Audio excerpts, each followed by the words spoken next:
है। तोशु पाकी को बोलता है, तुम्हें किसने बोला था शादी में उछल उछल कर डांस करने के लिए। पाकी बोलती है, इस दर्द का कारण शादी नहीं, वो राही है। राही बिल्कुल पागल हो चुकी है। उसने हम लोगों को सुबह 5 बजे उठाया और 8 बजे तक नॉन स्टॉप हम लोगों ने डांस की प्रैक्टिस की है। हमने कुछ खाया तक नहीं, उसी वजह से मेरे पैरों में दर्द हो रहा है। पाखी बोलती है, अगर हम ये कंपटीशन नहीं जीतेंगे ना तो राही तो हम लोगों को नहीं छोड़ेगी। मेरी जॉब तो वैसे ही जाने वाली है। तोश बोलता है, तुम्हारी जॉब जाने वाली है? पाखी बोलती है, हाँ, मीता जी ने बोला था कि कंपटीशन के बाद मेरी जॉब चली जाएगी। तोशु बोलता है, लेकिन क्यों? पाखी बताती है कि उनको पता चल गया है ना कि मैं वहाँ से प्रोडक्ट चुराती हूँ और उनको बेचती हूँ। तोशु बोलता है, हाँ, तभी तेरे पास पैसे हैं और इतनी शॉपिंग करती फिरती है। सबको पता चल ही गया कि तू चोर है। पाकी बोलती है, हम दोनों में से सबसे बड़े चोर आप ही हो। आपने तो घर के बर्तन तक चुरा दिए। तोशु बोलता है, और प्रार्थना की हार का क्या? पाकी बोलती है, वो तो मैंने इसीलिए चुराया था ताकि हम लोग इन डांस रानीज को घर से बाहर निकाल दें। पाकी बोलती है, मम्मी ने उस दिन मेरी कितनी इंसल्ट की थी, मैं उसका बदला तो लेकर ही रहूँगी। मैं उन्हें फाइनल में हराऊंगी। तोशु बोलता है, ये इतना आसान भी नहीं है। पाकी बोलती है, अगर मम्मी फिनाले में जा नहीं पाई तो? आगे हम गौतम को देखते हैं। गौतम अनुपमा की फ़ोटो पर निशाना लगा रहा होता है। गौतम को बहुत गुस्सा आता है। गौतम बोल रहा होता है, अनुपमा, तेरी वजह से ना तो मैं घर का रहा ना घाट का रहा। तेरी वजह से पहले मेरी बीवी मेरे हाथ से निकल गई और अब मेरा बच्चा मेरे हाथ से निकल रहा है। गौतम बोलता है, अनुपमा, अगर मैं बर्बाद हुआ हूँ ना तो मैं तुम्हें भी बर्बाद करूँगा। अब तू बस देखती जा मैं कैसे तुझे और इस पूरी दुनिया को तेरी औकात दिखाता हूँ।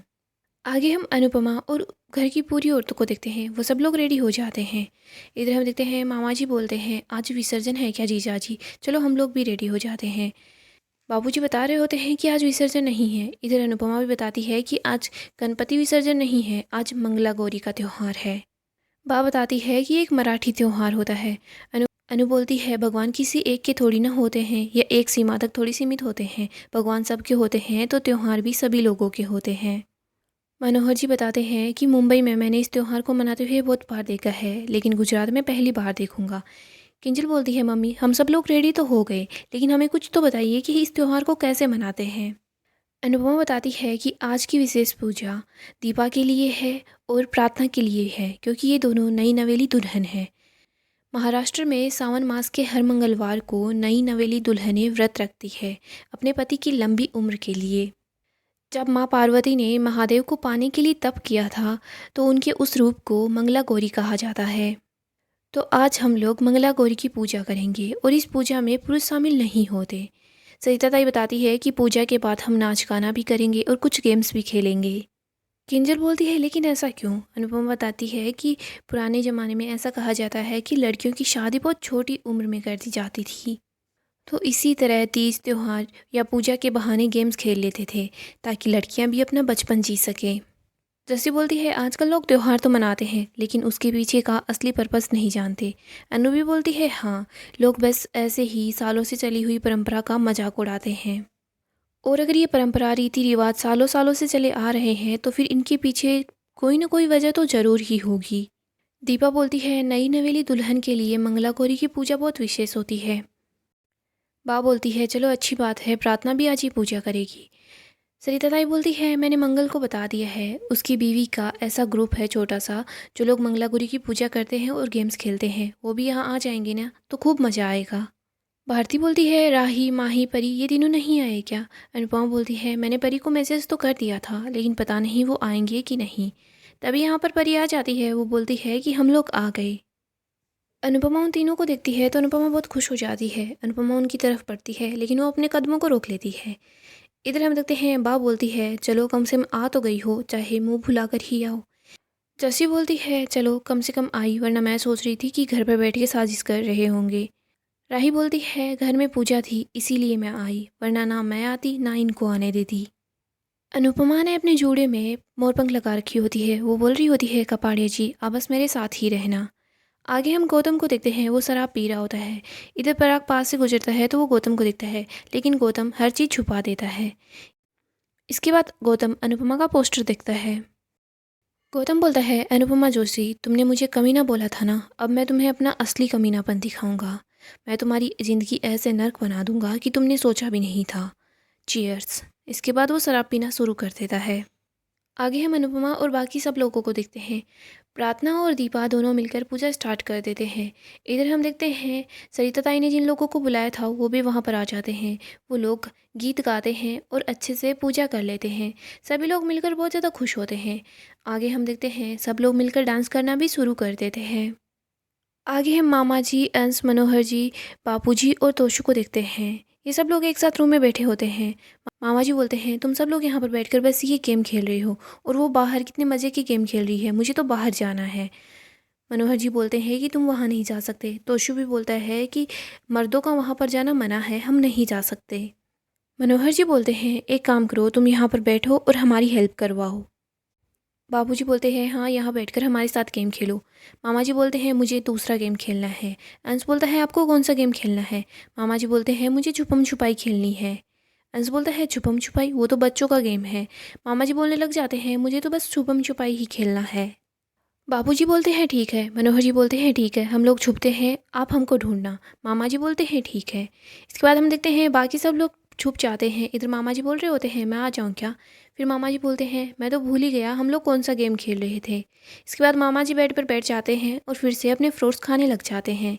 इधर सब लोग सोच रहे होते हैं ये क्या हुआ, ये फिर से भूल गए। आगे हम अनु और बाकी सब लोगों को देखते हैं। वो बोलते हैं चलो हम लोग गेम खेलना स्टार्ट करते हैं। हम देखते हैं बा बोल रही होती है मैं भी खेलूँगी। सरिता ताई बोलती है हाँ मैं भी खेलूँगी।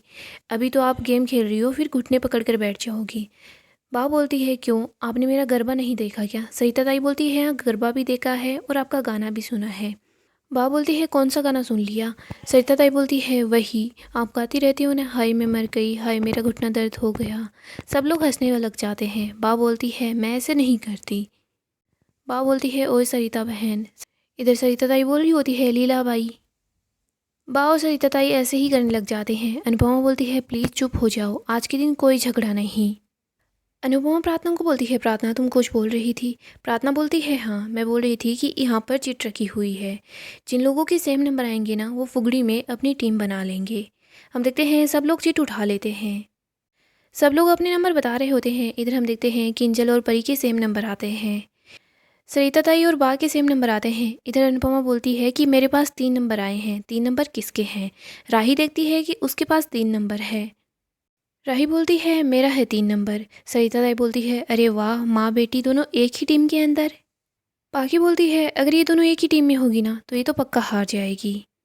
इधर जस्सी बोलती है माँ और बेटी ऐसे तो आमने सामने हैं लेकिन अभी ये दोनों एक साथ एक टीम के अंदर है। आगे हम देखते हैं सब लोग फुगड़ी खेलना स्टार्ट कर देते हैं। अनुपमा चलती है तुझे ऐसा क्यों लगता है कि मैंने 3 नंबर जानबूझकर निकाले थे? हो सकता है कि ये भगवान की मर्जी हो या कोई इशारा हो। राही बोलती है आप जो करती हो ना हमेशा मुझे गलत ही लगता है। अनुपमा बोलती है खैर तुझे गलत ही लगे लेकिन मुझे तो सही लगता है। राही बोलती है फाइनल कुछ दिनों में होने वाले हैं, बाद में ना तो मैं आपके सामने आऊँगी ना आप मेरे सामने आना। अनुपमा बोलती है वो बोलते हैं ना नेवर से नेवर, क्या पता कान्हा जी हम दोनों को फिर से मिला दे। मैंने भी सोचा था कि जब तक जिंदा हूँ अहमदाबाद कभी नहीं आऊँगी, इस घर में तो कदम कभी नहीं रखूँगी, लेकिन देख ले अभी मैं इसी घर के अंदर हूँ, क्या पता आगे क्या हो जाए। हम देखते हैं सरिता ताई और बा दोनों फुगड़ी खेल रहे होते हैं। सरिता ताई बोलती है क्या हुआ, आपकी हवा निकल गई क्या? बा बोलती है नहीं ऐसा कुछ नहीं है, अगर आप मराठी हो ना तो मैं भी गुजराती हूँ। अनुपमा बोलती है कान्हा जी की मर्जी कोई नहीं जानता, भगवान आगे क्या करना चाहते हैं ये किसी को नहीं पता। शायद हो सकता है कि आगे चलकर तुझे मेरी ही ज़रूरत पड़े। राही बोलती है नो नेवर, ऐसा कभी नहीं हो सकता। अगर मैं मर भी जाऊंगी ना तो आपसे मदद मांगने के लिए कभी नहीं आऊँगी। दोस्तों नेक्स्ट एपिसोड काफ़ी धमाकेदार होगा, अपडेट के लिए आप हमारे चैनल को सब्सक्राइब करें। दोस्तों नेक्स्ट एपिसोड काफ़ी धमाकेदार होगा। राही के सामने पराग का सच आता है। राही को पता चलता है कि पराग अनुपमा को पैसे देने गया था ताकि राही जीत जाए। आगे हम देखते हैं सभी लोग जब फुगड़ी खेल रहे होते हैं तो बहुत खुश होते हैं। इधर हम देखते हैं पाखी अनीता के साथ होती है, माही जस्सी के साथ होती है। ये लोग मज़े से फुगड़ी खेल रहे होते हैं। म्यूजिक बंद हो जाता है लेकिन फाकी फिर भी अनीता का हाथ नहीं छोड़ती। वो जानबूझकर अनीता को गिरा देती है जिसकी वजह से अनीता के पैर में काफ़ी ज़्यादा चोट आ जाती है। अनीता बोलती है मेरा पैर मैं तो हिल भी नहीं पा रही। सभी लोग बहुत परेशान हो जाते हैं। इधर हम देखते हैं दीपा बोलती है अब फाइनल्स का क्या होगा। जस्सी बोलती है ये पाखी है ना, इसने जानबूझकर ऐसा किया है। म्यूजिक बंद होने के बाद भी पहले तो इसने हाथ पकड़ कर रखा अनीता का और उसके बाद उसे जानबूझकर नीचे गिरा दिया। पाखी बोलती है मैंने कुछ भी जानबूझकर नहीं किया, ये सब कुछ सिर्फ एक कोइंसिडेंस था। इधर राही बोलती है कि इसमें पाखी दीदी का कोई दोस्त नहीं है, अगर आप ही लोगों की किस्मत ख़राब है तो। जस्सी बोलती है हमारी किस्मत ख़राब नहीं है, तुम लोगों की नीयत ख़राब है। राही बोलती है नीयत ख़राब उन लोगों की होती है जिन्हें अपने आप पर कॉन्फिडेंस नहीं होता और हमें खुद पर पूरा भरोसा है कि फाइनल्स हम ही जीतेंगे। जस्सी बोलती है अच्छा, तुम्हें अगर खुद पर इतना ही कॉन्फिडेंस है तो तुम्हारे ससुर जी अन्नू के पास क्यों आए थे तुम्हारी जीत खरीदने के लिए। यहाँ यहाँ पर राही को पता चलता है कि पराग अनुपमा को पैसे देने के लिए गया था ताकि राही जीत जाए। राही का तो दिल ही टूट जाता है। राही बहुत परेशान हो जाती है, वो बहुत ज़्यादा दुखी हो जाती है। इधर अनु भी बहुत दुखी होती है, वो सोचती है कि राही के सामने पराग का सच आ गया है, अब पता नहीं वो क्या करेगी। इधर हम देखते हैं राही प्रेम के पास जाती है, प्रेम से बात करती है कि पापा ने ऐसा क्यों किया, क्या पापा को मुझ पर भरोसा नहीं है।